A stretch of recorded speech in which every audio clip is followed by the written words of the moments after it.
ქალაქი ამერიკის შეერთებულ შტატებში აიდაჰოში გიორგი ხატიაშვილი პოლიტიკის მეცნიერებათა დოქტორი გიორგის მივესალმები. ძალიან დიდი მადლობა რომ პასუხობთ ჩვენს კითხვებს. მოდით ვილაპარაკოთ ტრამპ 2-ზე, ანუ მის დაბრუნებაზე, სახიფათოზეც, ასე ვთქვათ, ძალიან ბევრნაირი დასათაურება მოვისმინეთ, თაიმის გარეკანი და თაიმის rilsi ვიდეო, სადაც ჩანს როგორ ყრის ყველაფერს, რაც დახვდება ოვალურ კაბინეტში მაგიდაზე, ალბათ არის ვიზუალიზაცია, როგორი შეიძლება იყოს ტრამპის დაბრუნება თეთრ სახლში, რა მოლოდინები არსებობს ამ მხრივ. გამარჯობათ, მოგესალმებით პირველ რიგში, მისისიპში ვარ, აიდაჰოში არ ვარ ეს ისე. რაც შეეხება ისა ტრამპის დაბრუნებას, ამერიკულ ინგლისურში არის კაი გამოთქმა, ხო? ქალაქში ახალი შერიფია.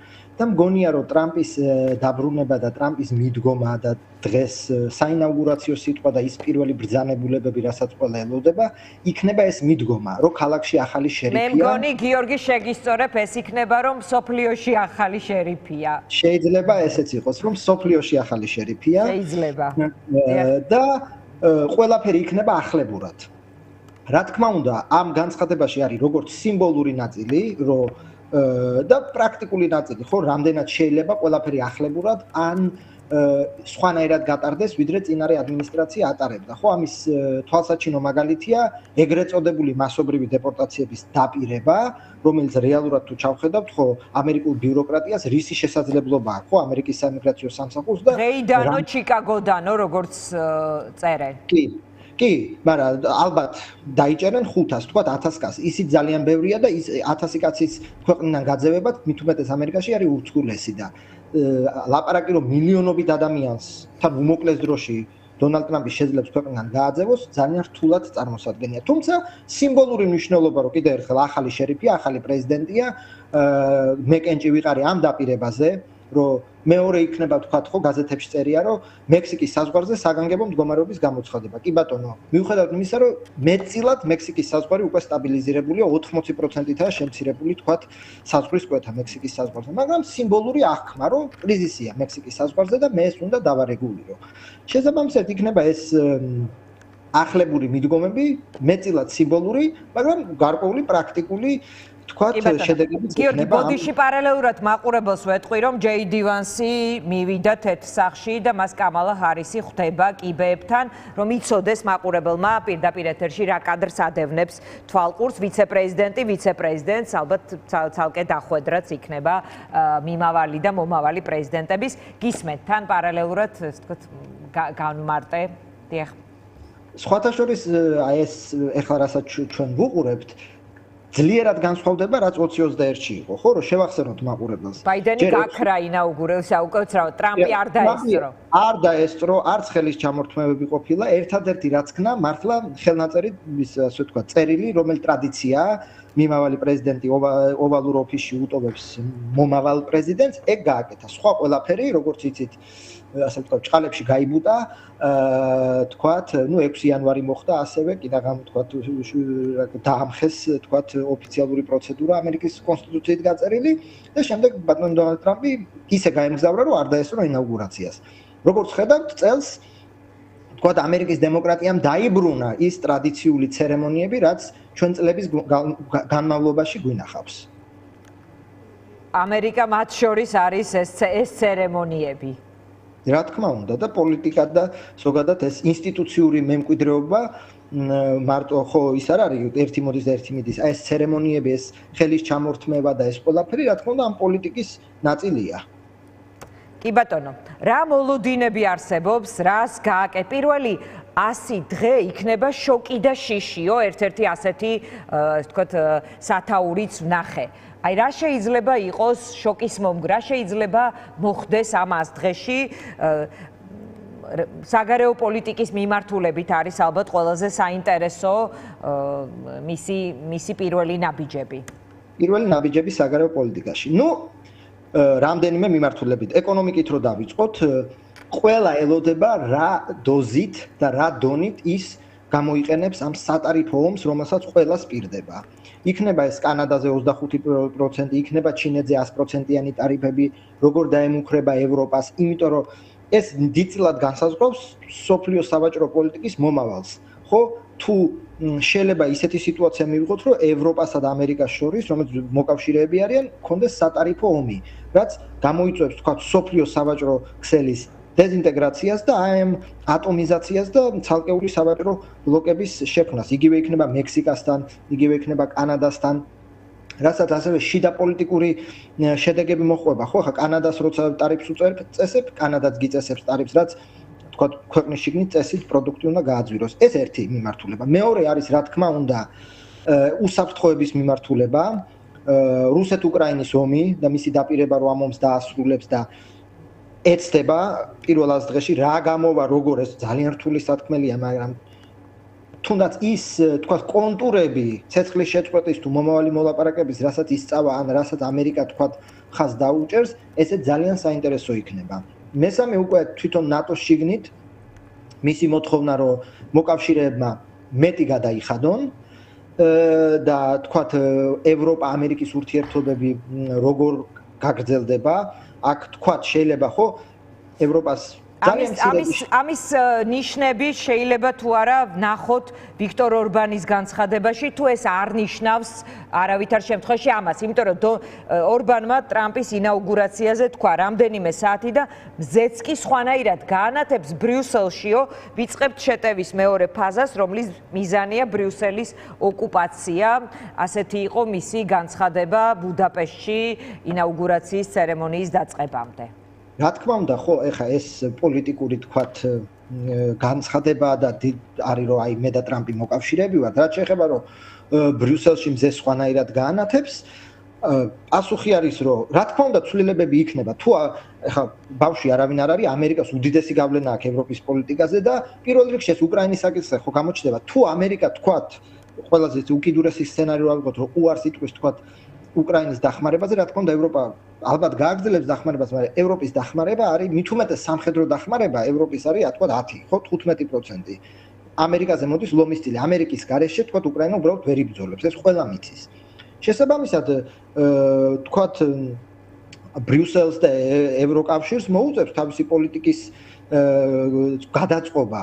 იქნება ეს ვაჭრობაში, იქნება ეს სხვადასხვა საკითხებში, ხო, ბაიდენი, თქვა, უფრო წყალებში უფრო პროევროპული იყო, ან თქვა, უკვე დემოკრატები უფრო გამოირჩევიან, ხო, ზოგადად საერთაშორისო ინსტიტუტების მიმართ პატივისცემით.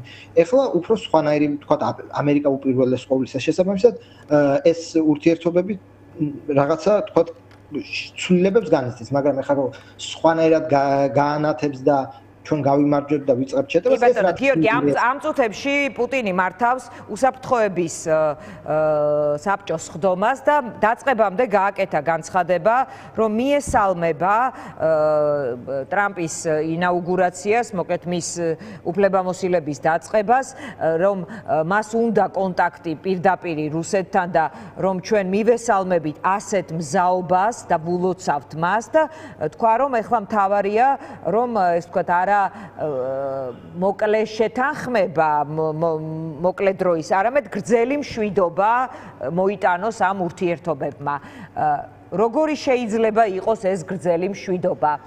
ალბათ ნებისმიერ შემთხვევაში დათმობების ორივეს მოუწევს დათმობები, რაღაც ამ ტიპის განცხადებები კეთდება, რაც შეიძლება ასევე მძიმე იყოს უკრაინისთვის, იმიტომ რომ მას მოუწევს ტერიტორიის, თქვათ, იმ ნაწილის, რაც ოკუპირებული აქვს ახლა რუსეთს დათმობაზე წასვლა და ეს რამდენად იქნება ამხელა ომის შემდეგ აღქმული. როგორ იქნება? პუტინის განცხადებით რომ დავიწყოთ, რომ მას უნდა გრძელვადიანი შეთანხმება, იდეალური ვარიანტი პუტინისთვის იქნება ალბათ, რაც იყო იალტა, ხო, რომ დაჯდნენ ორი პრეზიდენტი, რუკა, წითელი ფანქრები და გაავლონ, რომ ეს ჩემია, ეს შენია, შენ წაიღე გრენლანდია და კანადა, მე წავიღებ აქ ჩემს სამეზობლოს, ეს არის იდეალური ვარიანტი. აი, რას წაიღებს პუტინი არის აქ ძალიან საინტერესო. პასუხია არის აქ რამდენიმე პასუხი. პირველი, რომ 10 ჯერ სუსტია, ხო, დღეს რუსეთი ამერიკაზე და რატო უნდა დაგიჯდეს ამერიკა წითელი ფანქრებით? რაც შეეხება უკრაინის ომს, თქვათ მომავალი სახელმწიფო მდივნის განცხადებას თუ ავიღებთ სენატის სენატში ნათქვამს, მან ესეთი რამე თქვა, რომ ორივე მხარეს მოუწევს მტკივნეული კომპრომისები და ასევე ითქვა, რომ საჭიროა უკრაინის უსაფრთხოების გარანტირება, რომ 5 წელიწადში იგივე არ განმეორდეს. შესაბამისად, რაღაცა კომპრომისები, ცეცხლის შეწყვეტა პირდაპირ თქვა ხო რუბიომ, რომ რუსეთი ვერ დაიპყრობს თლიან უკრაინას და ამავდროულად პირდაპირ თქვა, რომ უკრაინელებს პირველ რიგში ხალხის რესურსი არ აქვს, რომ გაანთავისუფლონ ის 20% რაც რუსეთის მიერ არის ოკუპირებული. ეს იყო მისი მოსმენის დროს თქვა, რომ იარაღის კი არა, პირველ რიგში ეს არის ადამიანების დეფიციტი.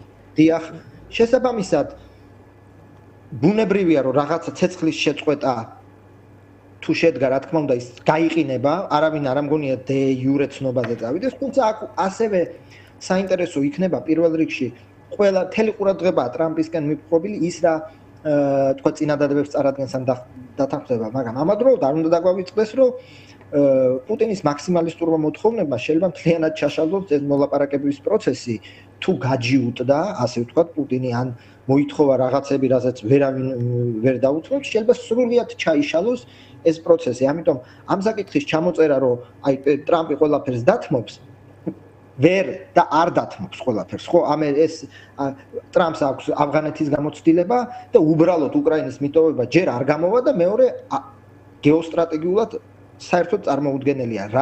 ანუ რატო უნდა გააკეთოს ეს?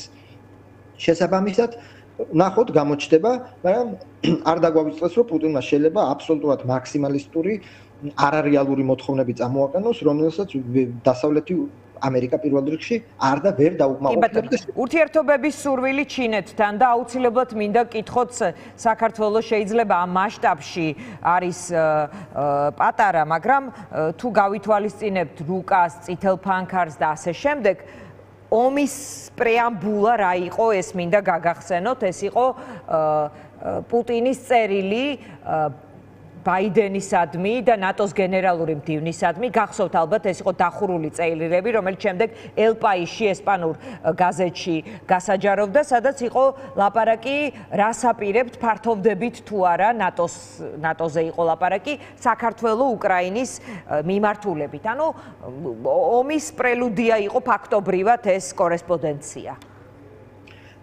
კი, რაც შეეხება, იქ სხვა მოთხოვნებიც იყო, მათ შორის სრულიად ფანტასტიკური, რომ თქვათ უნგრეთში და 94 თუ მოკლედ უნგრეთში გადაიტანეთ ნატოს ინფრასტრუქტურა და 2004 წლის გაფართოების დროს მომხდარი მთელი სამხედრო ინფრასტრუქტურა უკან დახია და ასე შემდეგ და ასე შემდეგ. ხო, ნატოს გაფართოება, როგორც თქვათ, ინსტრუმენტი დასავლეთი, ხო, ნატოს გაფართოება რა არის რეალურად, ხო? ანუ მოიწევს თუ არა ამერიკა ჩემს საზღვრებზე. ალბათ ხო, პუტინს ეს აინტერესებდა და მომავალი არ ვიცით, ხო, მომავალი კონტურების შეთანხმების რა იქნება, შეიძლება პირიქით იყოს, ხო, შეიძლება თქვა დარჩენილი უკრაინას პრინციპში ხო რა მნიშვნელობა აქვს, ეხლა ამერიკის უსაფრთხოების გარანტია ექნება დარჩენილ უკრაინას თუ ნატოში მიიღება, ხო? ნატოც ხო რეალურად ამერიკის გარეშე ნატო არ არსებობს. ასე თუ მივუდგებით საკითხს. რაც შეეხება თქვენ ახსენეთ ჩინეთთან ურთიერთობა. და აქ თქვათ ყველაზე ისეთი საკითხი არის თქვათ TikTok-ი, ხო, რომელიც ერთი დღე გაითიშა და ჩაირთო და მან პირდაპირ თქვა, რომ მე გადავარჩინე TikTok-ი, მაგრამ მომეცით TikTok-ის ნახევარი, ხო, 50%-ს TikTok-ის ამერიკა უნდა ფლობდეს. შესაბამისად და აქ რო დაუკავშიროთ თქვათ რუბიოს განცხადება, რომ ჩინეთი არის ერთადერთი მზარდი თუ უკვე გაზრდილი სახელმწიფო, რომელსაც რეალურად შეუძლია კონკურენცია გაუწიოს ამერიკის შეერთებულ შტატებს და 21 საუკუნე რეალურად განისაზღვრება ჩინეთ-ამერიკის ურთიერთობების დინამიკით, ხო? შვიდობა იქნება უსაფრთხოება, ეკონომიკა, ეკონომიკური ომი თუ ასე შემდეგ, ეს იქნება ამერიკა-ჩინეთის ურთიერთობები. შესაბამისად, საჭირო ამ ურთიერთობების მართვად კონტექსტში წარმოჩენა და მიუხედავად იმისა, რომ ტრამპს სერიოზული ეკონომიკური პრეტენზიები აქვს ჩინეთთან და დაპირებულია რამდენად განახორციელებს სხვა ამბავია, ასე ვთქვათ 100%-იან ტარიფებს და ვთქვათ ჩინეთთან ტარიფები იქნება მისი იარაღი, როგორც ჩანს მეორე ვადაში. ამავდროულად და ეს გამოჩნდა ვთქვათ სი ძინპინის დაპატიჟებით და ჩინეთის ვიცე-პრეზიდენტი ესწრება, ხო, როგორც ვიცით ინაუგურაციას, ტრამპს სურს განჭრეტადი დეესკალირებული ურთიერთობები ჩინეთთან, ეს გაცვეთილი სიტყვა, მაგრამ თქვა დალაგება, თქვა ამ ჩინეთთან ურთიერთობის დალაგება, რომ ეს ორი სუპერსახელმწიფო თქვა ერთმანეთს არ შეასწრებს. ეს თქვა ბაიდენსაც სურდა. ამაში არაფერი განსაკუთრებულია. მინდა აუცილებლად აი ფართო ტირაჟირდება საქართველოში კონგრესმენ ვილსონის ტვიტები, რომელიც ივანიშვილს მოიხსენიებს მათ შორის პროჩინელ ოლიგარქად. აი ამ კონტექსტში საინტერესოა ეს როგორ გამოიყურება. ხო, ну ეს რა თქმა უნდა ეს თქვათ ეს პოლიტიკაა და დღეს თქვათ პრორუსი გახდა პროჩინელი, იმიტომ რომ დღეს ეს ჩინეთი უფრო რესპუბლიკელებისთვის ჩინეთი უფრო სენსიტიური საკითხია და ეს ახლა პოლიტიკური იარლიყები, რა თქმა უნდა, ყველასთვის გასაგებია, რომ ეს ახლა პოლიტიკურ დღის წესრიგში მიღებული თემაა. ამის მიღმა ახლა როგორ და რა ურთიერთობა ექნება რესპუბლიკურ ტრამპის ადმინისტრაციას და ჩინეთს, რა თქმა უნდა, ეს იქნება ერთის ხრივ, რა თქმა უნდა, ეს იქნება რაღაცა მართვადი, თქვა ესკალაციას არ დავარქვათ, მაგრამ მართვადი დაპირისპირება და მეორე მხრივ ალბათ იქნება, რომ შეზღუდვა ან დაპირისპირება ჩინეთის ეკონომიკური ინტერესების გაფართოების, რა თქმა უნდა, ხო, ამ მართვად დაპირისპირებაში ესეც იქნება, რომ თქვა კავკასიაში რატომ უნდა აწყობდეს, თქვა ამერიკის შეერთებულ შტატებს კავკასიაში, თქვა ჩინეთის გაძლიერება, ხო, ლოგიკა არ არის. შესაბამისად, აი ესეთი დაპირისპირება, რა თქმა უნდა, იქნება და ამ კონტექსტში კონგრესმენ ვილსონის განცხადება, რომ წარმოაჩინოს, რომ აქ თქვა ჩინეთი ძლიერდება, რა თქმა უნდა, ამ პრიზმაში უნდა გავიგოთ. კი ბატონო, მოლოდინები, რომელიც საქართველოს ხელისუფლებას აქვს, ის მუდმივად, ეს თქვა, ბოლო პერიოდში შეიძლება არა იმ ტიპის ინტენსივობით, როგორც თავიდან, როცა კობახიძე ამბობდა, როგორც იტყვის ტრამპი, ისე იქნება, მაგრამ მათ ჰქონდათ გათვლა, რომ სწორედ ადმინისტრაციის შეცვლასთან ერთად გადაიხედებოდა ურთიერთობები შეერთებულ შტატებთან, გადაიტვირთებოდა სხვადასხვა ტერმინს ხმარობენ, რამდენად არის ამის მოლოდინი შეიძლება ჰქონდეთ მათ. ხო, დავიწყოთ იმითი გახსოვთ, ხო, გენიალური ფრაზა, რომ 20 იანვარამდე უნდა გავძულოთ. აი, დადგა 20 იანვარი, 2 საათში ის კაცი ფიც დადებს, ჩემ პრო არაფერი არ შეიცვლება. აი, არაფერი არ შეიცვლება, აი ეს სტატუს-კვო გაგრძელდება მრავალი მიზეზის გამო. კიდევ ერთხელ რომ ვთქვათ, საქართველოს გეოპოლიტიკური ზონა არის ძალიან უმნიშვნელო, რომ თქვათ ელიტებში ამერიკის პოლიტიკურ ელიტას შორის განსხვავებული მოსაზრებები იყოს, თქვათ როგორ თქვათ ისრაელზე ან კუბაზე და სხვა ადმინისტრაცია რომ მოდის, რამე ცვლილება იყოს. შესაბამისად, საქართველოს მიმართებაში განსაკუთრებით პირველ ხანებში, ხო, გაგრძელდება ის პროცესი და ის ბიუროკრატიული მიმართება, რაც აქამდე იყო ჩამოყალიბებული. ამერიკა კიდევ ერთხელ ორასლოვანი ინსტიტუციური მემკვიდრეობის ქვეყანაა და ეს ბიუროკრატიული ინერცია არსებობს. მით უმეტეს თუ არ არსებობს ამერიკის პოლიტიკური ელიტის შიგნით არ არსებობს არანაირი განსხვავებული მოსაზრება, ხო, საქართველოს მიმართებაში. არაერთხელ მithქვამს, რომ ჯერჯერობით არ გამოჩენილა ადამიანი, რომელიც ქართულ ოცნებას სიტყვას შეაწევს და გარკვეულად მოახდენს ამ პოლიტიკის რეკალიბრაციას, რაც დღეს აქვს თქვა სახელმწიფო. კი ბატონო, ხომ არ ფიქრობთ, რომ მათი მთავარი იმედის სხივი ამ შემთხვევაში უნგრეთის პრემიერი იყო, ან შეიძლება არის? ხო. მე ეს დაისვა ესეც საკითხი, რომ თუ ბატონი დონალდ ტრამპი დაამარცხებს Deep States, მოხდება ჩვენ შორის ავტომატურად, ხო. დიახ. აქ რამდენიმე აქვე უნდა განიმარჯოს. პირველი, რომ ამერიკის მემარჯვენე წრეებისთვის Deep State რა არის? ეს არის ამერიკის ბიუროკრატია, ამერიკის სახელმწიფო ინსტიტუტებში და საჯარო სამსახურში ჩაბუდებული ბიუროკრატია, რომელსაც თქვა თავისი დღის წესრიგი აქვს. არ ემორჩილებოდა ტრამპს და ტრამპს საბოტაჟს უწევდა და ამ ბოლოს თქვა პოლიტიკურადაც დაძდებდა.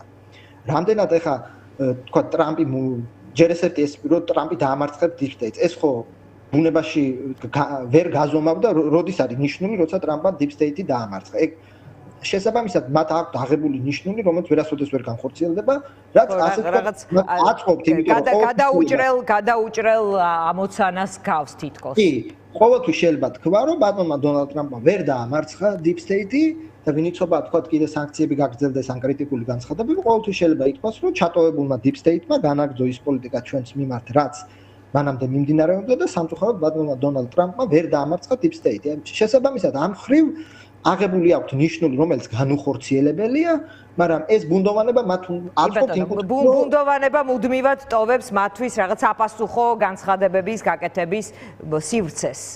კი ბატონო. რომ აი როგორც თქვენ ამბობთ, რაღაც ჩარჩა deep state-ი ბიუროკრატიის ლაბირინთებში.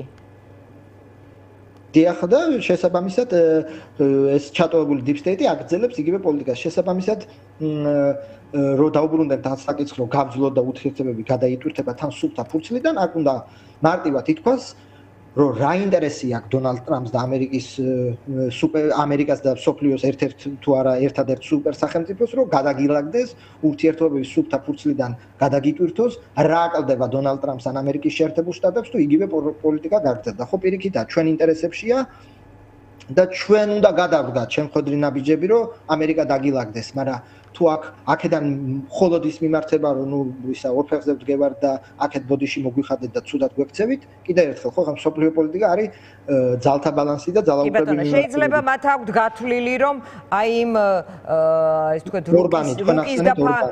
რუკის და ფანქრების მაგიდასთან ეს თქვა მათ სხვა ლობისტი ეყოლება შეიძლება თუ არა ტრამპი.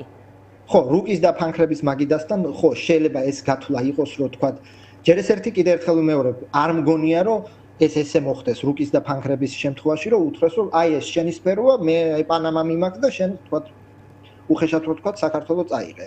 და მეორე იმას უკვე სხვა პოლიტიკურ მიმართებაში რო ვთქვა, ასე ვთქვა, აქ თქვა ამერიკის თლიანი გასვლა და მარტო რუსეთის გავლენის სფეროთ და რუსეთის ტყვეთ ჩამოყალიბება პირველ რიგში საქართველოს მმართველ ელიტას არ უნდა აწყობდეს თუ რაღაცა რაციონალობა შერჩენია, იმიტომ რომ თვითონ კარგად ესმის, ეხა ეს ბალანსი კიდე რაღაცას იძლევა და თლიანად აქ რო თქვა არ მოხდება ეს, მე ამჯერა რომ ხა ამერიკის ადმინისტრაცია უკანაესოდ გამოგაცხადებს რუსეთის, მაგრამ ეს პირველ რიგში საქართველოს მმართველ ელიტას არ უნდა აწყობდეს მრავალი მიზეზის გამო და თვითონ ეს უკეთიციან. კი ბატონო, ძალიან დიდი მადლობა გიორგი ხატიაშვილს, რომელიც გვერდთვებოდა შეერთებული შტატებიდან პირდაპირ ეთერში, მას დავემშვიდობები. მცირე სარეკლამო პაუზა გვაქვს.